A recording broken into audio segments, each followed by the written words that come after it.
Hello friends, నిన్న నుంచి మార్కెట్ని ఫాలో అవుతున్న వాళ్లందరికీ ఒకటే షాక్.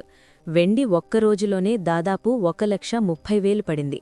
బంగారం కూడా 10 గ్రాములకు సుమారు 25,000 తగ్గింది. ఇప్పుడు చాలామందికి ఒకే కన్ఫ్యూజన్. ఇరాన్ అమెరికా టెన్షన్ ఉన్నప్పుడు బంగారం పెరగాలి కదా, మరి పడిందెందుకు? ఈ వీడియోలో అదే క్లియర్గా లాజిక్తో చూద్దాం. ముందు ఒక విషయం అర్థం చేసుకుందాం. బంగారం ధర యుద్ధం కన్నా ముందు సెంట్రల్ బ్యాంక్ పాలసీలకు ఎక్కువగా రియాక్ట్ అవుతుంది. అందుకే ఈ ఫాల్కి యుద్ధమే కారణం కాదు. అసలు ట్రిగ్గర్ ఏంటి? మార్కెట్లో ఇప్పుడు బలంగా నడుస్తున్న న్యూస్ ఏంటంటే, America central bank next fed chairman ఎవరు? ఈ క్రమంలో ఎక్కువగా వినిపిస్తున్న పేరు కెవిన్ వార్ష్. ఈ పేరు బయటకు వచ్చిన వెంటనే గోల్డ్, సిల్వర్ రెండూ ప్రెజర్లోకి వెళ్లాయి. ఈ వ్యక్తి వల్ల ఇంత భయమెందుకు? ఎందుకంటే ఈయన గతంలో చెప్పిన 2 కీలక ఆలోచనలు. 1. మార్కెట్ పడితే ఫెడ్ వెంటనే స్పందించాల్సిన అవసరం లేదు. 2. ఫెడ్ దగ్గర భారీ బ్యాలెన్స్ షీట్ అవసరం లేదు. ఇది వినడానికి సింపుల్గా ఉంది, కానీ దీని ప్రభావం చాలా పెద్దది. ఇప్పుడు సింపుల్గా అర్థం చేసుకుందాం. సాధారణంగా మార్కెట్ పడితే వడ్డీ రేట్లు తగ్గిస్తారు, డబ్బులు మార్కెట్లోకి పంపిస్తారు, లిక్విడిటీ పెంచుతారు. దీనివల్ల డబ్బుల విలువ తగ్గుతుంది, ఇన్ఫ్లేషన్ పెరుగుతుంది, బంగారం ధర ఎగుస్తుంది. ఇదే కారణంగా గత కొన్ని ఏళ్లలో గోల్డ్ బలంగా పెరిగింది. కానీ ఈయన ఏమంటున్నాడు?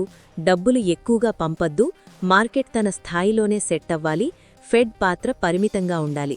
అంటే లిక్విడిటీ ట్యాప్ నెమ్మదిగా మూసేస్తారు, డబ్బుల ఫ్లో తగ్గుతుంది, బంగారం మీద షార్ట్ టర్మ్ ప్రెజర్ వస్తుంది.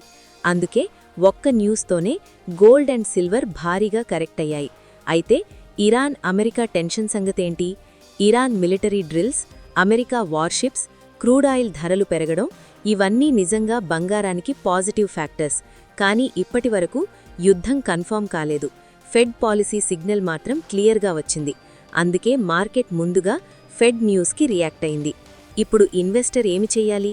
ఇది నా వ్యక్తిగత అభిప్రాయం. 1. బంగారం ప్రతి పోర్ట్ఫోలియోలో ఉండాలి, కనీసం 10% సరే. కానీ ఒకేసారి మొత్తం పెట్టొద్దు. నెల నెల చిన్న మొత్తాల్లో కొనడం బెటర్. 2. వెండి చాలా ఎక్కువ వాలటైల్, ఒక్కరోజులోనే 15-20% మార్పు. మెంటల్గా తట్టుకోగలిగితేనే ఇన్వెస్ట్ చేయాలి. కొత్తవాళ్లకి వెండి కన్నా బంగారం సేఫ్.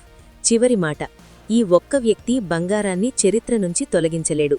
అనిశ్చితి ఉన్నంతకాలం, కరెన్సీ బలహీనపడుతున్నంతకాలం, జియోపొలిటికల్ టెన్షన్స్ ఉన్నంతకాలం బంగారం అవసరం ఉంటుంది. పడినప్పుడు భయపడకండి, ప్లాన్తో ఇన్వెస్ట్ చేయండి. మీకు ఈ వీడియో ఉపయోగపడితే లైక్ చేయండి, ఫాలో అవ్వండి. ఈ వీడియో నచ్చితే లైక్ చేయండి, మీ ఫ్రెండ్స్తో షేర్ చేయండి. ఇలాంటి వీడియోల కోసం ఛానల్ను సబ్స్క్రైబ్ చేయండి.